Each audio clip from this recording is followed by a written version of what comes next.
Hambog ng Sagpro Crew. Yeah. What's up? Basta na. May sinulat ako tungkol sa'yo, tungkol sa akin, tungkol sa ating dalawa. Parang Agua and Bendita. Ganito nangyari nun. Yo! Nakatambay ako, syempre gawaing binatilyo. Ako ay nag-iisa at hawak ko ay sigarilyo. At bigla kang dumaan at ako'y napatingin. Tumayo akong bigla na parang may naisingin. Ano kaya yun? Siguro numero, di ko alam ang gagawin. Bigla akong natuliro. Huminga ko ng malalim, ang loob nila kasal.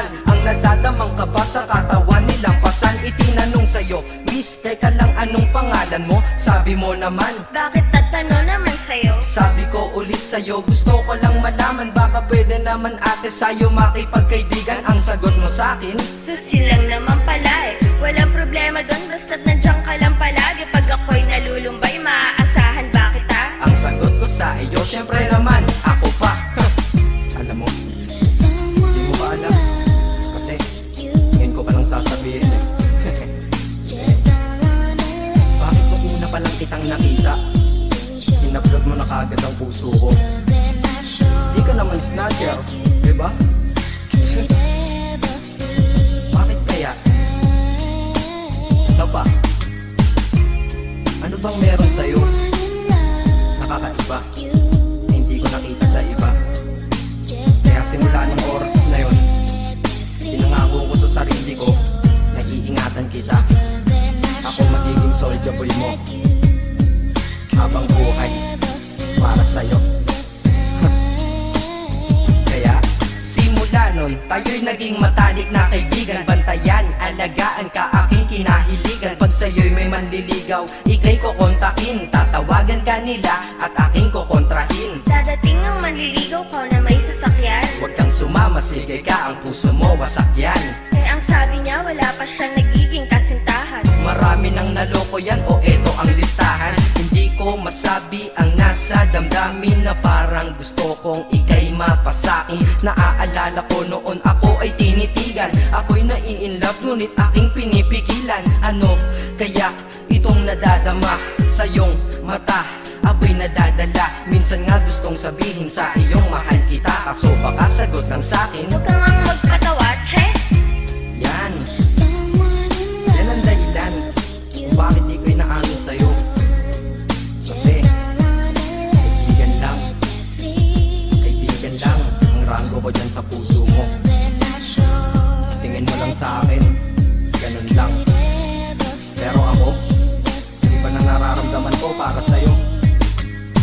Hoy, iba na nararamdaman ko para sa'yo. Naalala ko tuloy nun, isang araw nagkita tayo sa tambayan. Sasabihin sana akong matindi sa'yo, kaso umatras na naman ang dila ko. Ganitong nangyari lang eh. Ganito ah. Okay, pakinggan mo. Pwede ba kitang yayain Saan? sa pasyalan? Sige ba? Pagkatapos ituloy na sa kasalan. Ha? Baliw ka ba? Ito naman hindi mabiro. Parang gago ka kasi. Halika dito, May gusto ka bang sabihin? Tapatin mo nga ako. I-love ka ba? kaibigan lang kita at di tayo talo, di ba? Talaga lang ha? Totoo ba yan? Oo nga. Eh ba't lagi mo kung sinusubaybayan? Ganito kasi yan. Sige, paliwanag mo. Ayoko lang may tumabi dyan. Saang tabi? Saan pa ba? Eh di dyan sa tabi mo. Bakit nagsiselos ka? Anong pinagsasabi mo? Kunyari ka pa? Ulit naman, oo nga mahal kita. Ngunit bilang kaibigan lang naman, o gets mo na. Okay, sige na. Okay, narit na ako sa amin. Sige ingat ka, shit, bakit di ko pa inamin? Dang, tama, ganun nga. Di ko alam kung bakit laging ganun. Dang, nasa tapat na kita. Kahit summer, nilalamig pa rin ako. Saka wala naman si Mickey mo sa dibdib ko, pero ba't dinadaga ako? Madaming katanungan na hindi ko pa masagot sa sarili ko. Kaya ginawa ko tong kanta na to para ilabas na to. Hindi ko na kasi matiis eh.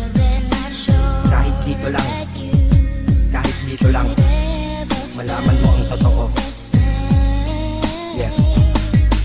Hindi ko to masabi sa iyo ng personal. Baka isipin mong ako'y madrama at emosyonal. Nahihiya kasi ako at baka mapahiya, o di kaya'y mahimatay ka at biglang mapahiga na lang sa lupa dahil sa aking sasabihin kataga. Hindi nasabi ka agad dahil ako'y dinadaga. Kapag ika'y nasa harap ko di makapagsalita, pagkat malayo agwat mo sa tulad kong maralita. Pero sa oras na ito ngayon ako'y mapapaamin, mahal kita, may chance bang ikaw ay mapasakin? O ayan, nasabi na at alam mo na ngayon. Kay tagal ko tong tinago sa loob ng panahon na lagi tayong magkasama sa tambayan at inuman. Minsan nga lasing